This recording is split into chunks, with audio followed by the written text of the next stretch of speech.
Magadulong sa inyo sang mga nagapanguna nga balita ka, national, international, sports, aksyon, balita. Kagkaroon ang inyong news team. Edisyon sa aksyon! Una sa balita!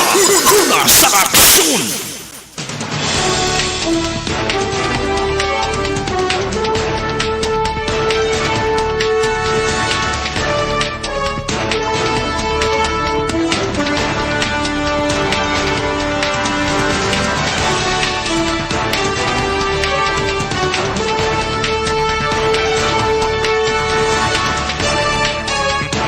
Sa mga headlines sa mga balita lokal, napatay bangod sa dengue sa Bacolod, nagsaka na sa 8. Negrense, ginapoint bilang bago nga board members ng SRA. Sa mga balita nasyonal, mga estudyante ginaengganyo ni Presidente Bongbong Marcos nga magpa-booster shots. Desisyon para sa pagpadigayon sa barangay kag SK election ipagwa na sining nga bulan sang Agosto. Aksyon Balita Sunday Edition sa aksyon!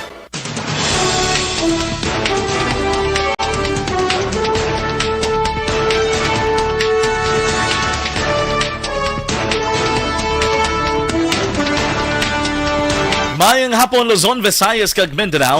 Welcome sa Aksyon Balita Sunday Evening Edition. Karon nga adlaw Agosto 7, 2022. Akong inyong atag balita Aksyon Jan Diaz kag karon sa detalye sang balita sa lakat sang panahon.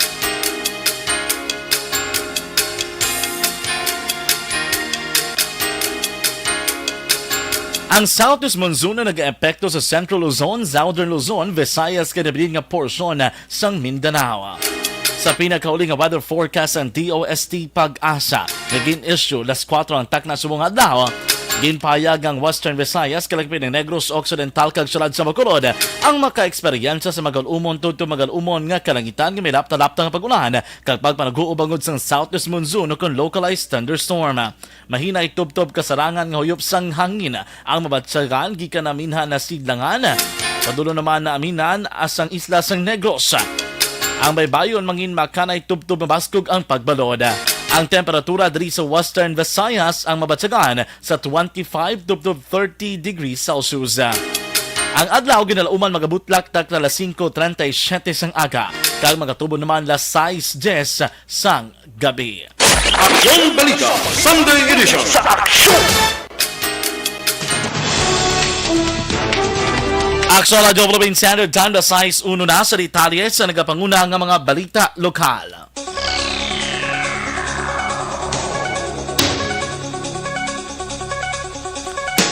May duga nga isa ka patay sa sulad sang Bacolod bangod sa dengue nga sa iniisa ka 31 anyos nga lalaki na residente sang barangay Takuling. Sa pinakauling record sang Bacolod City Health Office, ang napatay ay kawalo na nga ginbawian sang kabuhi bangod sa dengue. Nagapakita sa datos nga ang Bacolod ang may 443 ka mga dengue cases, mas mataas ang 216.4% ikumpara sa 140 nga may duha ka na patay tinalikdan nga tuig sa parehas nga panahon na. Napabilin nga ang barangay Mansilingan ang may pinakamadamo nga kaso nga may 45. Sunod ang barangay Tangob kag Estefania nga may tig 35, Takuling nga may 33, kag Singka nga may 31 kag ikalima ang Alihis nga may 28 ka mga kaso. Sa karon lakip sa ginahimo sang CHO ang dengue fast lane sa tanang health centers nga may oral hydration station kag maghatag sang Orisol. Gintugyan man sa ang sanitation inspectors nga magbulig sa barangay nga liwat reviewon kag ipatuman ang dengue action plans. Nagpanumpa na ang bago nga board members ng Sugar Regulatory Administration kon SRA nga isa ka Negrense, si Aurelio Gerardo Valderrama nga ang mga tiglawas sa mga planters sa SRA kay ginapoint ni Presidente Bongbong Marcos Jr. tinalikdan nga si Mana. Sunod kay Valderrama, mga-istorya siya sa kada planters kay gibaloon ang mga problema nga ila ginaatubang. Ando man ni Valderrama nga makadihon sang isa ka gin-isa nga agenda ang mga planters. Si Valderrama ang presidente sang Vicmico Planters Association Incorporated kag director sang Confederation of Sugar Producers Association Incorporated. Nagpanumpa si Valderrama sa atubang ni Bacolod City Mayor Albi Benitez. Ginpayag naman ni Councilor Al Victor Espino nga ang ginaduso nga Bacolod City Comprehensive Health Program kung back cheap ang isa ka campaign promise ni Bacolod Mayor Albi Benitez nga matamat na mabatsagan sang pumuluyo. Sa interview sa Aksyon Radio Bacolod kay Espino, ginpayag sini nga wala sang lamod politika ang benepisyaryo sang back cheap.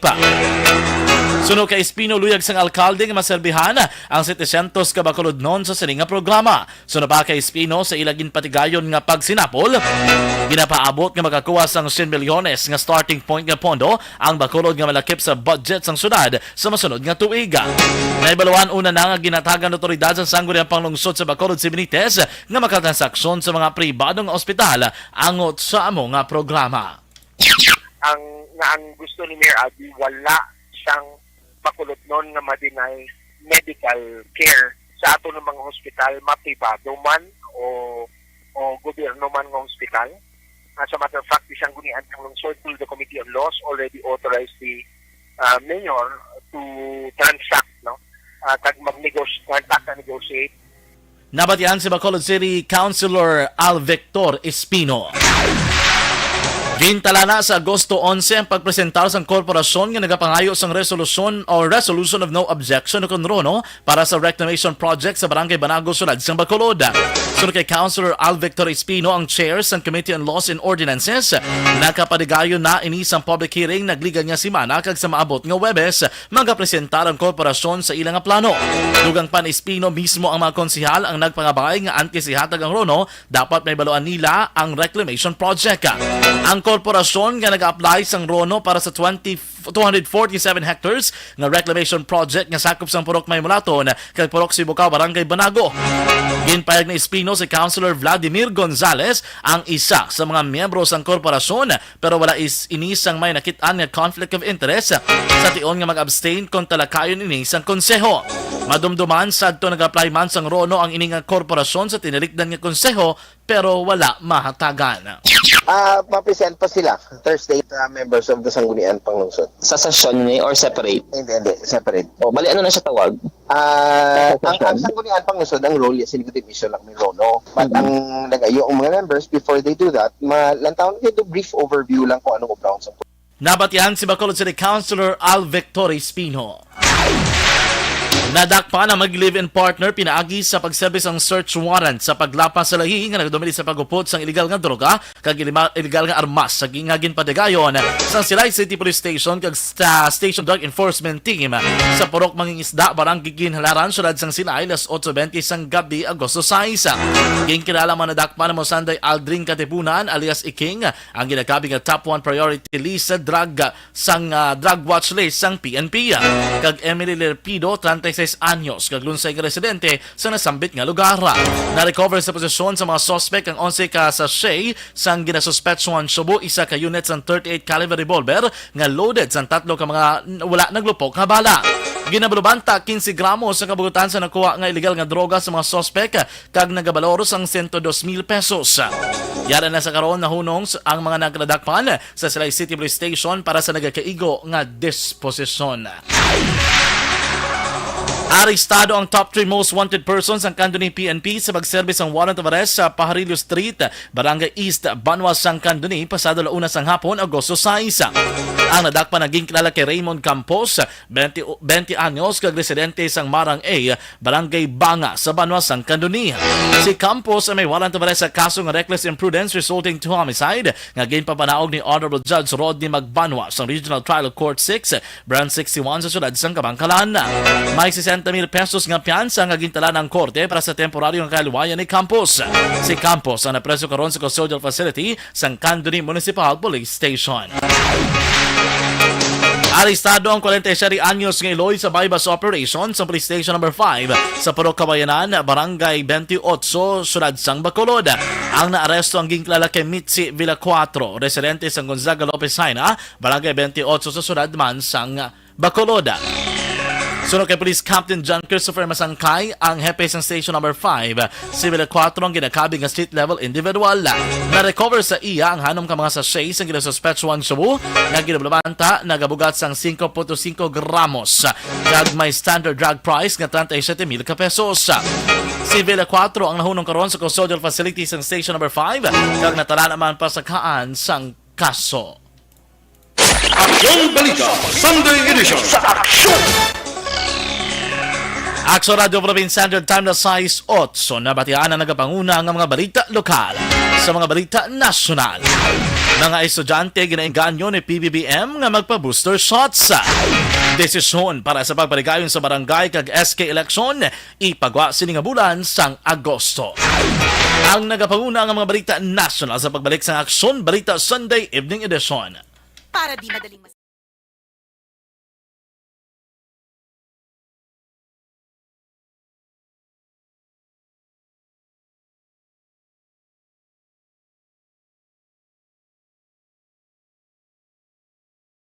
This is my life.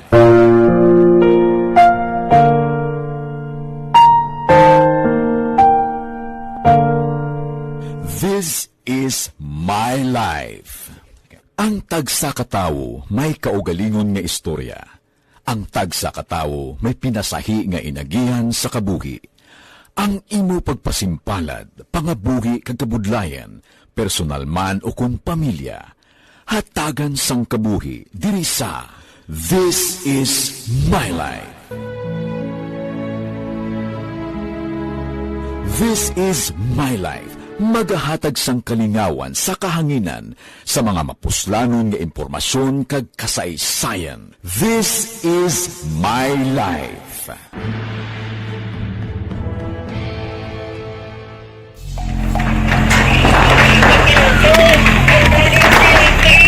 Presyar na tayo! Presyara!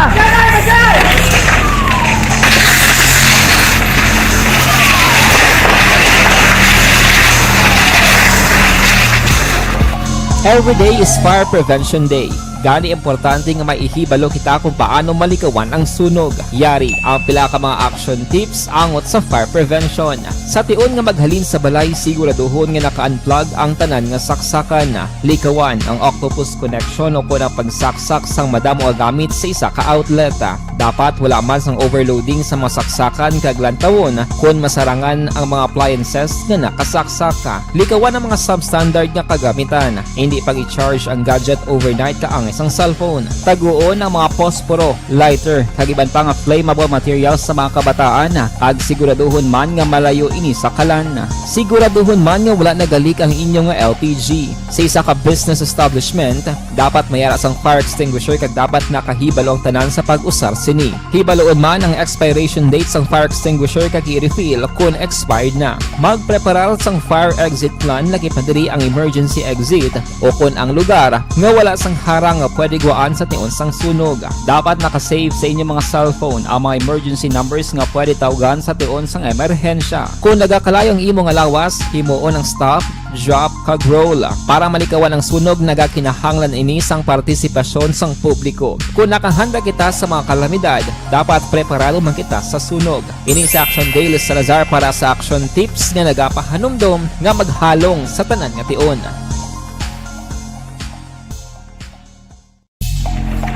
Timbangan sang katarungan. Timbangan sang katarungan. Palatuntunan sa mga individual nga nagatalakay sang ilang kabuhi nga nakahimo sa mga butang nga may salabton sa kasuguan. Court is now in session. Pagpangawat, kidnapping, pagpamatay, imoralidad, illegal nga droga kag iban pa nga klase sang krimen. Kalabanan sa ilang nagapating nga makaluwas sa ilang nahimo nga sala. Apang ang timbangan sang katarungan wala nagakatulog, kag madabat ang sinuman nga matuon nga nakasala, kag mahatagan hustisya ang wala sang sala. Ang tanan, dapat alalangay lang. Timbangan sang katarungan. Mabatian kada hapon pagkatapos ng drama, mensahe sang paghigugma.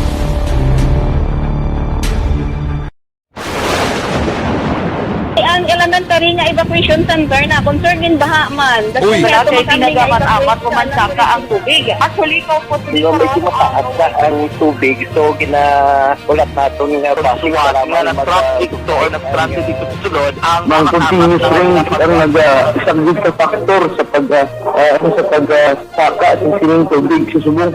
Ang Pilipinas sa mayar sa early warning system para mahibaluan ang lakat sa panahon. Gani, wala sa rason nga hindi kita makapreparar karon ni rainy season. Yari ang pila ka mga action tips nga dapat mo may baluan. Kung nagapuyo sa lugar nga masabi ginabaha, mag-monitor sa balita para sa anunsyo sa pag-asa sa lakat sang panahon. Isa sa pinakapos nga pamaagi para malikawan nga magsulod ang baha sa balay, among paggamit sang sandbag. Ang sandbag ang isa kasakong nga may unod nga balas nga pwede ibutang sa pertahan upon ginaagyan sang tubig para temporaryo nga makontrol ang pagsulod sang tubig sa inyong nga balay. Antes naman ng rainy season, dapat nakapreparar ka na sa pagkaon, flashlight, pito, kandila, hygiene kit, power bank, transistor radio, importante nga mga dokumento, kag iban pa nga kinahanglanon. Ini ang dapat isulod sa go bag nga dapat ibutang sa isa ka lugar nga mapus kuhaon sa tion nga kinahanglan nga mag-evacuate. Sa tion sa pagbaha dapat butangan sang tape ang saksakan sang mga outlet kag ibutang sa mataas nga mga lugar ang appliances. Kunyara sa evacuation center, dapat man nga ipatuman ang minimum health protocol, face mask, face shield kag social distancing batok sa COVID. Sa panahon sa tigululan, dapat man proteksyonan ang ikaayong lawas batok sa pila ka mga masakit, kang isang dengue, leptospirosis, cholera, typhoid fever, hepatitis A. Nagpanugyan man ang DOH kay pabili ng proper hygiene kay pag-inom sang limpyo nga tubig. Lutuon sang husto ang pagkaon para malikawan ang contamination. Maghugas sang kamot antes kag pagkatapos ang kaon kag matapos nga mag-usar sang banyo. Likawan man ang paglangoy o kon pagtubog sa baha. It is Action Dale Salazar para sa Action. Aksorado Philippines Standard Time na size 14 sa detalye sa nagkapangunang mga balita national.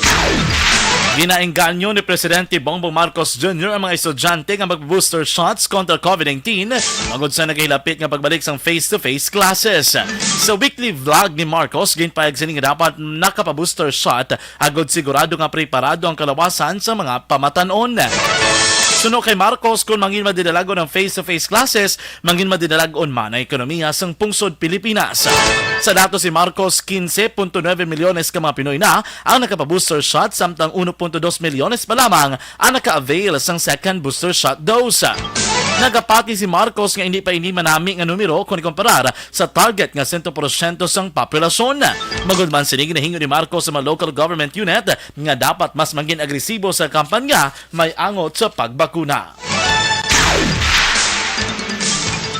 Naglambot na sa masobra 16 milyones sa kadamuon sa may estudyante nga nakapa-enroll para sa masunod nga school year. Sa uli nga dato sa Department of Education kung DepEd, tuptub las 7 sang aga, Agosto 5, 2022, naglambot na sa 16 milyones 29,252 ang mga nagparehistro nga estudyante para sa masunod nga school year. Sa nasambit nga kadamuon, 1,60,138 ang kindergarten, 7,366,586 ang elementary, 5,179,673 ang junior high school, kag 2,412,815 naman ang senior high school. Pinakamadamo nga na-record sa enrollees sa Region 4A nga naglambot sa 2,367,246 nga ginasundan sa National Capital Region kag Region 3. Ang enrollment period ang ginupisahan sa Hulyo 25 ang magatapos sa Agosto 22 nga amuman ang unang adlaw sang balik eskwela. Nagalaom si Presidente Ferdinand Marcos Jr. nga mas mabaskog ang kaangtanan o kung bilateral relations sa Pilipinas kag India. Ining payag ni Marcos matapos ang pagpakigsapol sa telepono kay Indian Prime Minister Narendra Modi. Samtang matapos ang pagpakigistorya sa telepono, nagpatigay naman sa cabinet meeting sa Sabado ang presidente sa diin gintalakay kung paano mabuligan ang mga agrarian reform beneficiaries. Isa sa mga plano sa presidente maghatag sang condonation of payments sa amortization fees kag interes sa mga agrarian reform beneficiary loans, pati na paghatag sa bulig legal sa mga land cases may kaangtanan sa inaway sa duta. Plano man sa presidente nga tagan sa modern farm equipment kag credit assistance ang mga mangunguma. Ginpalayag naman sa direktor sang propaganda film nga Made in Malacanang ang plano sini nga maghimo sa ikadwa nga pelikula sa gihapon may angot sa pamilya Marcos.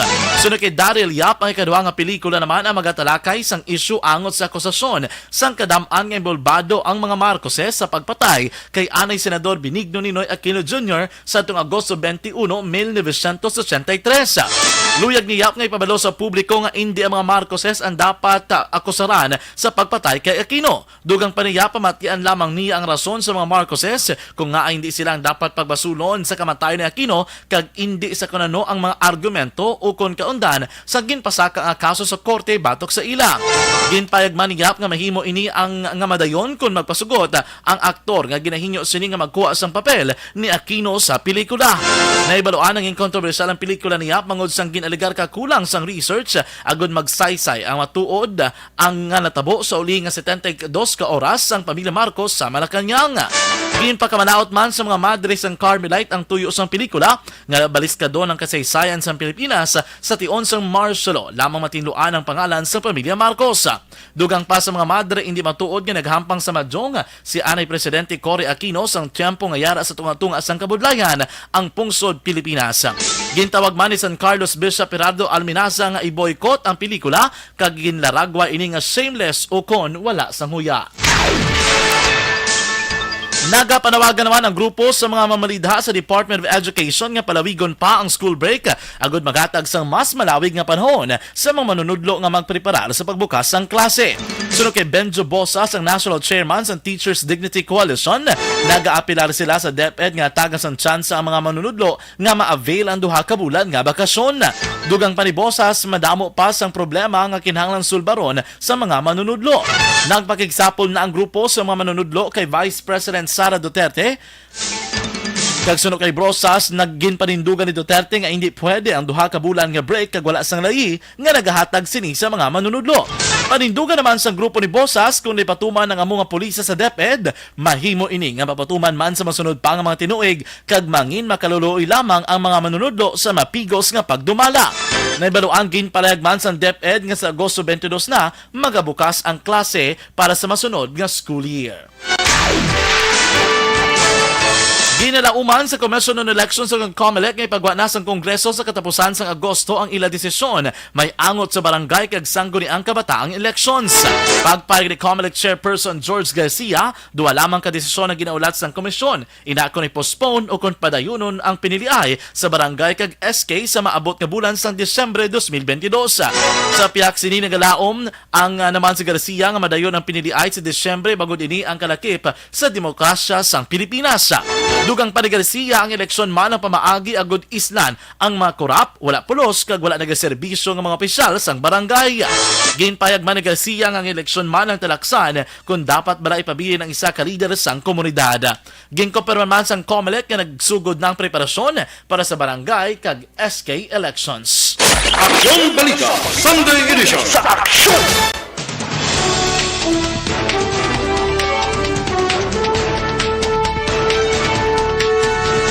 Aksyon Radio Philippines Standard Time na size 21 na. Good afternoon lang kay Ma'am Mary Joy Cabantoc Montilla. Mayang hapon Ma'am Ana Sinoro, Ma'am Barkay Tribe, good afternoon. Oy, Joshua Christopher Belas, good afternoon dira. Kamusta? Kagawad Imbong Jo Campo, dira sa may barangay Maaw. Kapitan Drabito, good afternoon man. Ma'am Van, ganit man wala gid no. Basi maka hapit. Good afternoon man kay Ma'am Sir Rosaleo de los Reyes, no? Watching from Kilantang Progreso Village sa may Banwas ng Binalbagan. Ma'am Inday Blasa, good afternoon. Ma'am Veronica Santillan Manukan.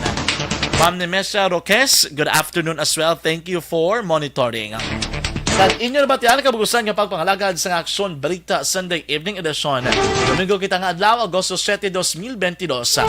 Standby na sa mga sunod nga programa sa Aksyon Radyo Bacolod. Sa liwat akong inyong atag balita, Aksyon Jan Diaz, una sa balita na sa Aksyon sa Bacolod Aksyon Radio. Once upon a time,